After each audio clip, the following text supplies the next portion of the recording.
Modern history, the time we happen to live in. Granted, there are countless variations of the term modern.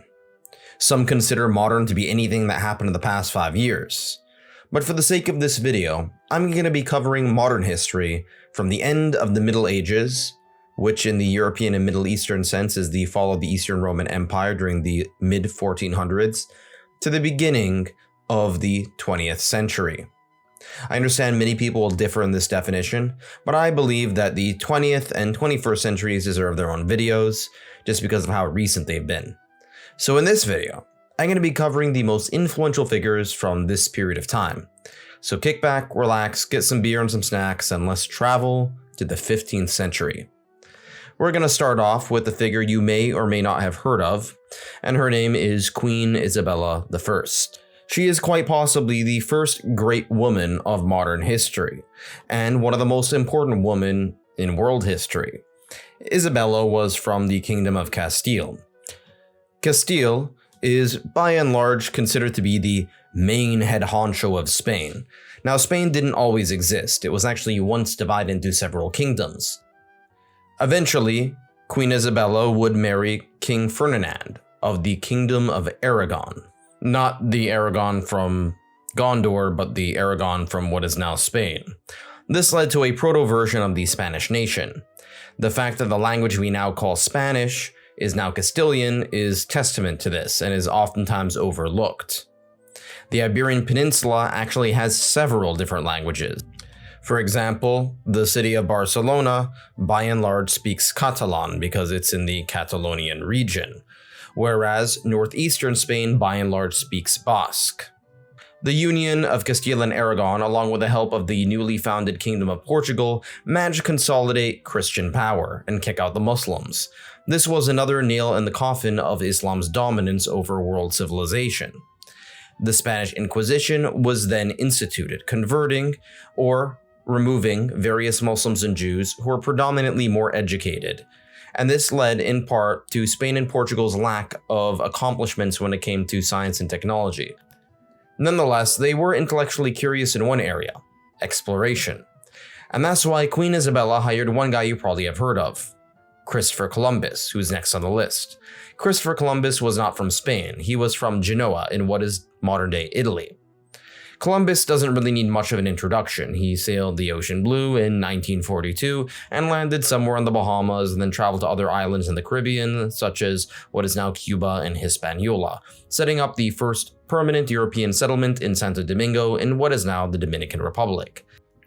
Christopher Columbus was a product of the Middle Ages, and he thought he was somewhere in Asia. Some people say he thought he was going to India or Japan. I've heard all sorts of stories, but nonetheless, he thought that the Taino people, who are the native indigenous peoples of much of the Caribbean, were actually somewhere from Asia. And needless to say, it didn't go well for them. Now, it is true that Christopher Columbus was a product of his time, and it is false to claim that he was some sort of 15th century Hitler. However, the arrival of Europeans with superior technology and diseases did lead to the functional extinction of the Taino people. And in sharp contrast to other Europeans who arrived in the Americas, such as Leif Erikson, the Viking, Columbus's impact was permanent, resulting in the beginning of the Spanish and later Portuguese empires that would dominate the continent before the arrival of the French, Dutch, and especially the English. Interaction with the Americas would bring abundance of food, otherwise unknown to the old world, such as corn, potatoes, tomatoes, peanuts, chili peppers, and many more. Now let's go to the Spaniards' best friends/enemies on the Iberian Peninsula, the Portuguese, namely one particular figure who's not quite as well known, and his name is Vasco da Gama. It is important to note that at the time, Spain and Portugal were the two greatest powers, kicking out Muslim forces, and they pretty much divided the world into separate hemispheres under the blessing of the Pope, with the Portuguese taking over the east and the Spaniards taking over the west. This didn't work out perfectly in practice, but nonetheless, it sort of kind of prevented them from constantly fighting. The Portuguese, led by Vasco da Gama, would voyage all the way to India, setting up trading posts along Africa, which set the foundations for the Portuguese Empire. They would also lay out the foundations for European contact with not just much of sub-Saharan Africa and the Indian subcontinent, but also Southeast Asia and eventually Japan, even though Vasco da Gama didn't go there. Vasco da Gama himself didn't make it that far, however, he did place a lot of emphasis in setting up trade posts in India, namely Calcutta, which at the time was the greatest European presence on the Indian subcontinent since Alexander the Great. Now, Vasco da Gama was not a particularly nice guy and did engage in some war crimes as we would consider them today. He was nonetheless one of the major founders of globalization, setting up trade routes, and the intellectual conditions and connections between various people groups and philosophies under one coherent global system. Next on the list was a Spaniard, as we gotta keep up this Iberian theme. This guy is a little bit more well known to people in the Western Hemisphere. His name is Hernando Cortés, who conquered the Aztec Empire with roughly 300 Spaniard soldiers and thousands of indigenous people allied with him. Christopher Columbus pretty much stuck on the island of the Caribbean, however, there were tall tales of what was going on the mainland. Fernando Cortés was the governor of Cuba at the time and was quite interested in these tall tales. He landed in Mesoamerica with his army. Mesoamerica had some incredibly complex civilizations like the Olmecs and the Mayans, but they by and large had already collapsed at this point and morphed into other empires, or at the very least they weren't major political systems. The last major one were the Aztecs, a people group who were very militant and engaged in a great deal of conquest and subjugation of their enemies. This led to many of the indigenous non-Aztec people allying with the Spaniards, which resulted in the closest humanity has ever gotten in a science fiction story. The brutality of the Aztec conquest led many natives to join the Spanish, despite the fact that these Spaniards were also imperialists. And the combination of steel, guns, and most of all disease eventually led to the Aztecs being obliterated and the formation of what is now the Mexican state under what was at one point the Spanish Empire. A similar set of circumstances would happen in South America, whereby you had the Incan Empire, the largest medieval empire of the Americas and one of the most sophisticated and isolated civilizations in world history. However, with the spread of European diseases, the populations had already been decimated, well, actually more than decimated. On top of that, Francisco Pizarro was quite fond of getting a bunch of gold, conquering a bunch of people, and maybe just converting the survivors to Christianity. Hey, we killed your family, but we just want to let you know that Jesus loves you. The combination of steel weapons such as swords, along with gunpowder and cavalry, and a whole host of other technological advances, namely writing, which the Incans didn't have, would eventually make some of these battles one of the most one-sided in history. The Incan Empire quickly was defeated by the Spaniards, and the resulting rebellions were crushed as well. This led to a gigantic Spanish empire, spreading from what is now Colorado to the southern cone of Argentina. This led to the creation of Latin American culture, and while it is true that there was a great deal of brutality and subjugation, it did create one of the most influential and fascinating cultures that exists on this world that millions upon millions of people cherish. Going back to Europe, let's get to Martin Luther, not to be confused with Martin Luther King Jr., of whom was named after his dad, who in turn was named after Martin Luther. There were some people that were not as fond as the Catholic Church as the Spaniards and Portuguese, and one of those guys was Martin Luther. Martin Luther was frustrated with the Catholic Church's corruption, with priests getting money for the forgiveness of sins, as well as countless other theological issues. Martin Luther would take his list of grievances to the Catholic Church, but was excommunicated as a result. In response to this, he started the Protestant Reformation. The Protestants were called Protestants because they protested. They protested the tyranny and corruption of the Catholic Church, while they still wanted to maintain their deep Christian faith. Other major issues and figures would rise up. The most famous of all, outside of Martin Luther, would be John Calvin. However, Martin Luther is the most famous for starting the entire ordeal to begin with. Eventually, this would lead to much of northwestern Europe, such as northern Germany, Scandinavia, the Netherlands, and most of all Britain adopting Protestantism. Protestantism tends to value frugality, a strong work ethic, hard work, determination, and patience. And in the eyes of some, this would lead to the region's colossal success during the Industrial Revolution. Now, moving on from religion to science, we get the next great figure, Copernicus, who resided in modern-day Poland. While much of the attention for claiming the Earth revolves around the sun goes to Galileo because he was put under house arrest, it was really Copernicus who was first and foremost in revolutionizing this model. At the time, you wouldn't be stupid for assuming that the sun revolved around the Earth. After all, it's kind of what it looks like on an optical level living on planet Earth. However, with advances in observational telescopes and mathematics, Copernicus was able to clearly deduce and induce that Earth revolves around the sun. Now, Copernicus was not the first person to claim this, but nonetheless he was one of the most influential, and his groundbreaking ideas eventually inspired the scientific revolution. However, it didn't go well with some in the Catholic Church. Christianity tends to be fairly anthropocentric and geocentric, centered around the affairs of humans, and this would lead to some trouble down the line. Despite the Catholic Church's otherwise good track record when taking control of scientific breakthroughs during the Middle Ages. Next on the list goes down to Italy. Machiavelli was from Florence, the same city as the Medicis, and he was one of the key figures of the Renaissance, being the father of modern political theory. He wrote The Prince, which is considered to be a sort of guide on how to control power dynamics. Machiavelli presents a world of politics that in the eyes of many is bleak. However, Machiavelli was not advocating for some brutal, ruthless authoritarianism.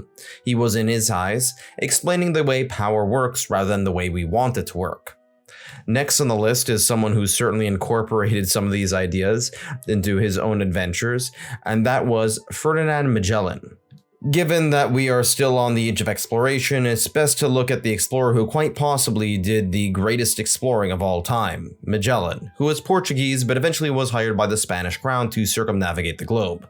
Keep in mind that while people didn't necessarily believe the Earth was flat, many people really didn't know the true scale of the Earth, let alone how to circumnavigate it.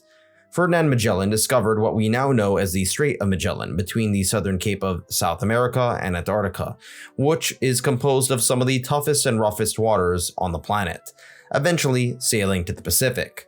The Pacific is called the Pacific because the waters were rather peaceful in his experience, at least initially. Now, the Pacific is actually not pacified, but the Strait of Magellan is so brutal the Pacific Ocean just seemed kind of nice, hence the name. Eventually, he would sail further, reaching much of Polynesia and later the Philippines, where he eventually was killed in combat. However, his successor would eventually continue the journey and return back to Spain. Keep in mind that in a previous journey, Magellan had already traveled all the way from Portugal to what is now Malaysia, so over the course of those 2 trips, he had pretty much circumnavigated the globe, even though he died halfway on his second voyage. Next on the list is a figure going to the Middle East / Europe, depending on how you classify Turkey, and that would be Suleiman the Magnificent, who was quite possibly the most significant ruler of the Ottoman Empire, only rivaled by Mehmet the Conqueror. He was the longest reigning sultan of the Ottoman Empire and in many ways was the black sheep of leaders on the continent. Given that the Ottoman Turks were Muslim, he ruled over the empire at the height of his golden age of artistic and architectural accomplishments. However, not all of his military affairs would be successful, namely his siege of Vienna. The defeat of the Ottomans at the Siege of Vienna marked the end of Islamic conquest in Europe. It was a final nail in the coffin of Islamic expansion and demonstrated the rise of Germanic powers. Nonetheless, his reign and military rule of the Janissaries would eventually result in much of Albania and Bosnia having large Muslim populations. Now, after his death, there was a period of intrastate conflict and rebellion, which in many ways signified the decline of the Ottomans, the last great Muslim empire. Next on the list is a great woman. You almost certainly have heard of her if you're from the UK or the United States, and that is Elizabeth of England, from the House of Tudor. She was the only surviving child of King Henry VIII, which meant that she took on the throne despite King Henry VIII's wishes of having a son. Part of the reason why he had broken off from the Catholic Church and formed the Anglican Church was because he wanted a divorce. At the time, there were countless squabbles between Catholics and Protestants, but Protestants eventually came out on top. She proved to be particularly apt at political maneuvering, and focused more on her career, if you could call it that, rather than on her personal life. This is part of the reason why we call her the Virgin Queen. Her supposed virginity is part of her iconography and her legendary status, and is the namesake for the modern US state of Virginia.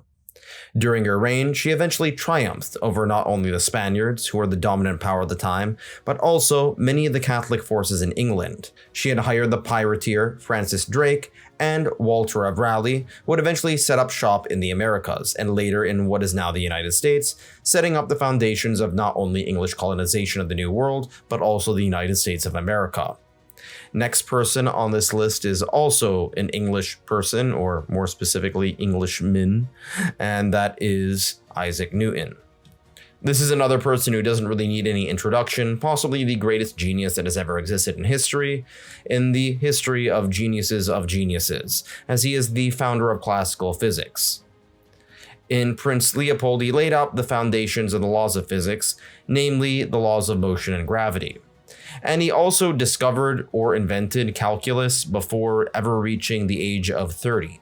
If you feel pathetic about the state of your life, well, then you should be. He also studied optics, astronomy, and theology. Despite being a scientist, he was also deeply attached to his Christian faith, namely his Protestant faith. Many of his contributions to science would lay the foundations of the Industrial Revolution, which would be highly based upon his classical physics. Newtonian physics would dominate our view of the natural world until another guy you may have heard of called Einstein came onto the scene. On the other side of the Eurasian landmass, you may have heard of the tales of Oda, which I'm mispronouncing. This is the land of the rising sun, also known as Japan, a nation that would modernize and industrialize, and would become just as impressive as those in England and others on the European landmass or island surrounding it. Japan was not always a unified state. There were numerous warlords, and there were shogun fighting over power, along with the emperor, and this led to a long, complex tale of pre-modern Japanese history. However, through the maneuverings of Oda and many of his contemporaries, you saw the rise of a unified Japan. While the concept of nationalism didn't exist at the time, this would lay out the foundations for one of the most successful and powerful and prosperous, innovative nations on the planet. So let's go back to Europe for a moment. Sorry, Japan, because we have to get to another guy by the name of Francis Bacon. Now, Francis Bacon is probably related to Kevin Bacon, but I have no evidence of this, I'm just going to claim it. Speaking of evidence, Francis Bacon is key to the scientific methodology, and founded what is now known as empiricism, which involves observing evidence, gathering evidence, testing evidence, using independent and dependent variables, recording the results, doing it several times over, and then coming to a conclusion. That conclusion may affirm or debunk the hypothesis, or at the very least may contribute either way. Much of this relies on the assumption of ignorance, the idea that we don't know things for sure unless we test them out. This is very different than the ancient world's understanding, in which you blindly believe the religious texts or blindly believe the statements made by the elders or political authorities. Francis Bacon's creation of the scientific method, while not completely novel, as there were various proto-versions in various civilizations, still set up science in a concrete fashion that would lead to the West becoming the most scientifically literate and most technologically advanced civilization on the planet. The next guy on the list is Akbar. I've been ignoring the Indian subcontinent for a while, so I thought it's worth mentioning at least one figure, namely Akbar, who was the most prominent of the Mughal emperors. The Mughals were descendants of the Mongols, and they were predominantly Muslim rulers ruling over the Indian subcontinent at a time in which it was dominated by Hindus, as it still is today. They were also one of the last Muslim empires. Keep in mind that throughout much of history, the Indian subcontinent, by and large, dealt with a great deal of fracturing. With the exception of the classical Mauryan Empire, the Indian subcontinent, by and large, did not coalesce into one unified state. However, the Mughals changed that. This resulted in a great deal of economic prosperity, great works of art, poetry, literature, and architecture, a synchronization of the Hindu and Islamic cultures combined. However, many of the successors after Akbar tended to focus more on religious differences, which resulted in a great deal of fracturing, which would result in the British taking control. You know who also loved taking control? Ivan the Terrible. He was a latecomer on the historical scene, as is the modern Russian state. It wasn't until the arrival of the Vikings where we know a great deal about the written records of this part of the world. Along the Volga River, we saw the settlements of the Kiev Rus, a combination of Slavic, Viking, and ancient steppe lord culture that emerged in what is now a sort of proto-Ukrainian state. However, this proto-Ukrainian state was conquered by the Mongols. But the Mongols sucked, as stated before, and they're quite fond of extorting people for money. One group of people that was not fond of this extortion were the Russians, coming from a city by the name of Moscow. They rose up against the Mongols and defeated them, and became the premier power of Slavic peoples. And on top of that, they were Orthodox Christian and declared themselves to be the quote-unquote Third Rome. This would set up the foundation of the modern state of Russia, the Russian Empire, the Soviet Union, the Russian Federation, etc. Three of the most important nation-states in modern history. Pope Gregory VI is next on the list. He is most famous for implementing the calendar we use. Before this, by and large, people in Europe were using the Julian calendar, which tends to overestimate the number of days in a year, albeit only by a little bit. The Gregorian calendar was innovated by adding leap years, in which there was an extra day in February. Now, I'm not going to get into the complex elements of astronomy and mathematics that went along with creating this new calendar. However, the fact that we celebrate New Year's on January 1st rather than in April, which is on April Fool's Day, is a testament to how influential this guy was. Today, the Gregorian calendar is the most influential calendar in the world. Yes, some people still use a Chinese calendar or the Islamic calendar for Ramadan, but by and large, the Gregorian calendar is by and large seen as the default global calendar, for better or for worse. Now, let's go back to that country that I was mentioning before, Russia. We get Peter the Great. He put Russia on the map. He became an absolute monarch. And while being an autocrat and ruthlessly suppressing his opponents in typical Russian fashion, he proved to be a remarkable leader. When it came to military affairs, he managed to assert Russian dominance as a dominant power in Eastern Europe, managing to hold his ground against the Ottomans and other major powers such as the Swedes and Poles. He would eventually preside over a police state. However, nonetheless, Peter the Great was fascinated with the Western world and modernization, and he brought this to Russia, and in doing so, Russia became far more advanced, spread further east into Siberia. So let's move on to the list to someone who also explored much of the unknown world of the time. His name is Captain Cook. Back to England, you get this young guy who would emerge to become one of the most influential figures in human history. Captain Cook, as he's widely known, would embark on a number of voyages, primarily through the vastness of the Pacific, far away from the British Isles as he could possibly be. He set up the foundations of the colonization of Australia and New Zealand, as well as making contact with Hawaii. He eventually was killed there, but nonetheless his exploration not only changed the political fabric of the Pacific Ocean, but also led to the resurgence of scientific curiosity about the natural world, and set up the foundations of what would eventually be Australia and New Zealand. Next on the list is another guy from Britain, but Scotland this time, Adam Smith, the founder of modern economics and capitalism, and a key figure of the Scottish Enlightenment. The Scots really were the first people to put into place a standard system of public education, and this led to a whole ton of geniuses like David Hume and Adam Smith. Smith focused on supply and demand, and decentralized a system in which prices and commodities of services and goods adapted based upon the aforementioned supply and demand of those goods and services. This is very different than the mercantilist approach, which oftentimes involved fixed prices. These fixed prices were oftentimes reliant on a centralized government, and that system was oftentimes inefficient. What was quite fascinating about Adam's theories is that they took concepts like self-interest, which is usually considered selfish in many ways, and ended up making it quite successful in a way that benefits everybody through non-zero-sum games. At the end of the day, his economic system would triumph and still is today the dominant system of economics around the world, despite many critics.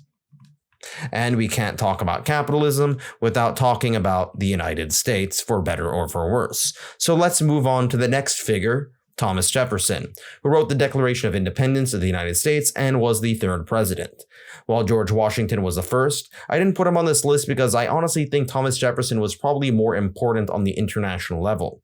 Jefferson's focus on individualism and self-determination and the separation of powers and the separation of church and state have proven to be revolutionary across the world. Jefferson wanted to spread a sort of proto-libertarian ethic across the world, and he was a supporter of the French Revolution in spite of his flaws. Nonetheless, despite many of his personal issues revolving around the ownership of slaves, he is still revered as one of the great icons of Americana. Under his presidency, the size of the United States doubled with the Louisiana Purchase from France, and he is oftentimes seen as embodying the duality of the United States. On one hand, a constitutional democracy, and embodying the personal values of freedom and liberty, but on the other side, a slave owner. So let's move on to another major figure of early American history, James Madison. He wrote the US Constitution, and while not as iconic as Thomas Jefferson or George Washington or even Benjamin Franklin, James Madison was still the fourth president of the United States and is considered to be one of the best. His greatest contribution happened before he was president, though, running up the aforementioned Constitution, which outlined separation of powers between the executive, judicial, and legislative branches, as well as the Bill of Rights, which includes 10 laws that rule over the land and would be adapted over the years. The next guy is more depressing, Robespierre. While the transition to autocracy to democracy in the United States would go smoothly, the same was not true for France. France had helped the US gain its independence from Britain, and had acquired a lot of debt along the way, along with famines, instabilities, and some mass murder. This would eventually result in the French Revolution against the king, in the name of life, liberty, and fraternity. While the king and queen would be beheaded, the power vacuum would not exactly be magical, nor would it turn directly into a beautiful democracy, but rather the world's first dictatorship, led by Robespierre, who oversaw the rule of terror or the reign of terror. Unlike many autocratic leaders of the past, Robespierre did not claim to be ruling by divine right of the gods or by royal blood, but rather by being a man of the people. However, he was eventually executed himself. This power vacuum would eventually lead to quite possibly the most well-known person on this entire list that I barely want to talk about because he's been done to death, and that is Napoleon. You've heard so much more about Napoleon already, so I'm really going to skip over the vast majority of it because there are countless other videos that talk about him at length. So I'm going to skip over the most important guy and just move on to the next guy. How about Simón Bolívar, the liberator of Latin America from the Spanish Empire? See, many of these tales of liberty, fraternity, equality, and secularism, etc., were quite popular among the Creoles, a group of ethnic Spaniards who were born in Latin America, and thereby considered to be second-class citizens in the eyes of the native-born Spaniards. These people would rise up along with many of the mestizos, people who were of mixed indigenous and Spanish ancestry, to assert their independence from the Spanish Empire, and they won. This would result in the modern-day nation-states of much of Latin America as we know it. Next on the list is a Chinese figure, and I've been ignoring China, and I do apologize to anybody who has ties to that area, but we got to talk about Hong. I don't really know how to pronounce his name properly, so you can try yourself. Now, again, I've been ignoring East Asian history in this video, which is a shame because East Asian modern history is incredibly fascinating. Nonetheless, what a lot of people don't know is that during this period of time, there was a Chinese guy who claimed to be the brother of Jesus, who instituted the bloodiest rebellion in recorded history. This guy was on a mission to rid the world of demons. And who were these apparent demons? Well, people who practice elements of traditional Chinese culture like Confucianism and other forms of Chinese philosophy. And that really doesn't go well if you live in a country and you tell people of that country that their core beliefs and value systems suck. On top of that, it doesn't really help that you claim to be the brother of a dude that lived centuries upon centuries before in the Middle East. Looking back at all of this is quite fascinating, seeing how Christianity, a religion that is not particularly associated with China, had such a massive impact on modern China itself, even though the version of Christianity that this guy was preaching was vastly different to what actual Christians believe in. Regardless of this rebellion, the Taiping Rebellion as it's called, was so destructive that it greatly weakened the Chinese dynastic system and eventually led to the creation of Chinese nationalism and thereby the Chinese state. Next on the list is Dmitry Mendeleev. This guy is in fact not the brother of Jesus as far as I know, but he did create the periodic table and by and large is considered the father of modern chemistry. Do I really need to say more about this? Pretty much everything you need to know about the material world in the modern sense basically owes homage to this guy. And that's why I'm going to move on to the next person who is even more famous. His name is Charles Darwin. Yeah, he needs no introduction. Darwin was born to an upper middle class family, and he was sent, ironically, to become a member of the clergy. However, Darwin's fascination with studying wildlife eventually sent him on a detour. This would put him on the voyage on the Beagle ship, which would sail across much of the southern hemisphere like Australia, and most importantly the Galapagos Islands off the coast of Ecuador. During his voyage, Darwin would witness the differences in turtle shells on the Galapagos and, most importantly, the beaks of various types of finches on the Galapagos Islands. This led to a eureka moment in which he pretty much discovered natural selection along with migration, but without the advent of genetics, he eventually cracked the code of evolution. Now let's go back to Europe. If you are Italian, you have almost heard of a man by the name I'm going to mispronounce, Giuseppe Garibaldi. Far away from the blue-footed boobies off the coast of Ecuador was a proto-state of Italy. Italy is not ancient, in fact it's younger than the US. The rise of nationalism that emerged from the French Revolution and the Enlightenment led to many people on the Italian peninsula, namely Giuseppe Garibaldi, to rise up and unify Italy into a collective whole. In many ways, he was the Abraham Lincoln of Italy, uniting it and creating a sort of unified identity along the Italian peninsula that at the one time was just a collection of various city-states. And speaking of Lincoln, let's go to a guy you may or may not have heard of, Abraham Lincoln. Now, the American Civil War was by and large an internal affair. However, this Civil War dealt with the emancipation of slaves, America's original sin, and on top of that would preserve the Union. Given the fact that the United States came out of this Civil War, which almost tore it apart, as a unified economic, political, and cultural powerhouse, would eventually lead it to become the dominant political structure to this day. Had it not been for Lincoln, there is a chance that what is now known as the United States would have been fractured into two or more countries. So I guess he is kind of seen as a sort of proto-nationalistic figure. Another major figure associated with nationalism is Otto von Bismarck. Now, he was from Prussia, a Prussian statesman who unified a group of disparate Germanic states, duchies, kingdoms, city-states, republics, and various other entities into a Germanic nation-state that we now know as Germany. Ever heard of it? Prussia proved to be very ruthless, but not sadistic. Bismarck was a very rational statesman who managed to assert Prussian and later German control over Central Europe. Despite some of his personal own misgivings, eventually set up the foundations of the overseas German Empire. He also got to humiliate Napoleon's grandson during the Prussian-Franco War. Bismarck also set up a very efficient bureaucratic system that Germany is famed for. He's also seen as one of the main figures of realpolitik, the idea that global politics is governed by power dynamics and by and large is a product of how the world works rather than we want it to work. Now let's move on to Karl Marx. He's considered to be one of the most important intellectuals in modern history. He is loved by just as many people as he's hated by. Along with his buddy Engels, he would write the Communist Manifesto, which stated that capitalism, as Adam Smith laid out, had resulted in a tremendous amount of inequality among different classes of people that would eventually lead to material factors of the proletariat, the working class, who would rise up against the capitalist oppressors and create a dictatorship of the proletariat. Karl Marx was not a fan of self-interest and individualism the same way that Adam Smith was.